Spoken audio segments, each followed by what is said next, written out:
As I'm sure you're aware, universal life, one of the beautiful things about universal life is its enormous flexibility.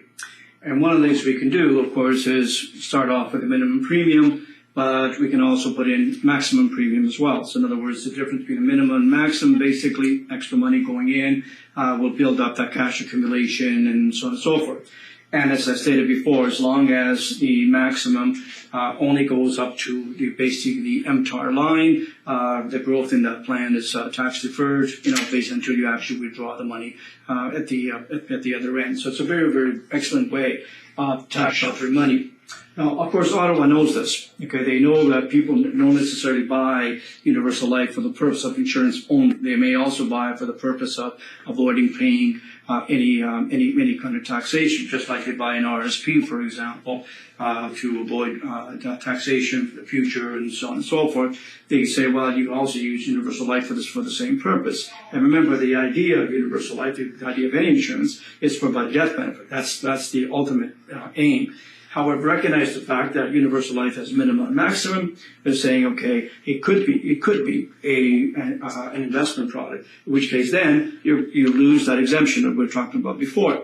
So how do we protect ourselves against that kind of thing?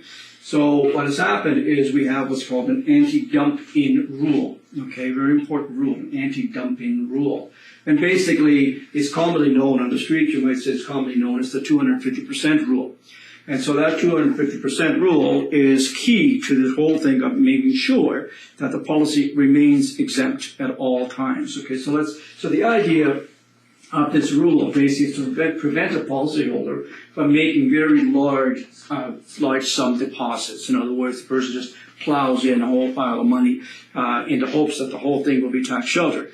And then Ottawa will tax defer and all that. Well, they said, no, that's an investment. So we're going to put a limit to the amount of money that you can actually defer. And that limit is going to be 250%. We're going to impose a 250% rule. So that applies once again for policy December 1st, 82 onwards and not before, okay? So it applies from year 7 onwards. In other words, at the 7th year is when the 250% rule kicks in. So the 7th year basically is where the starting point is. So the actual calculation, however, begins on the 10th year.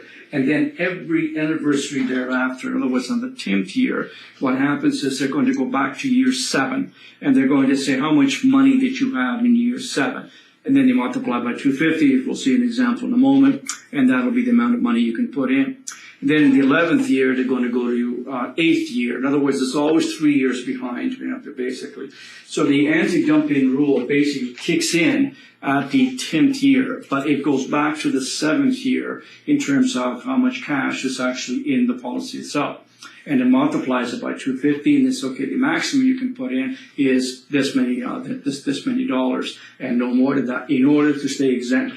If you wish to put in more money, that's fine. But remember, you could lose your exemption status on that as well. So it is important that we stay within the 250% rule. So here we've got Bill sitting here.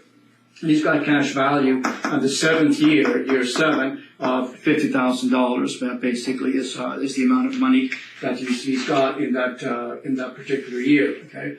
So on the 10th year, the maximum dump in that he can do is $125,000. And how we got that $125,000 is 250% of $50,000. In other words, the $50,000 was in the 7th year. The 10th year, they multiply what was in the 7th year, which in this case was 50. It's okay, you can write a check for $125,000 and you're good. Basically, the policy will stay exempt and so on and so forth. Okay? And then next year, they'll do it all over again. Okay, they'll say on the 11th year, how much money did you have on the 8th year, multiplied by 250, and so on and so forth. Okay, so as you can see that as time goes on, you can put in more and more money into these policies. So in the early years, it's relatively limited. Okay, but not as you move along. If you have been in fact putting in the maximum every single year, it's quite substantial. That as the years go on, you'll be able to put in more and more because of that 250%, but no more than 250 in order to stay exempt. If exemption is not an issue for you, then that's fine. You can put in whatever amounts you want. But if it is an issue for you, then you must stay within the 250% rule. So that is what we refer to as the anti-dump rule. So, that's basically.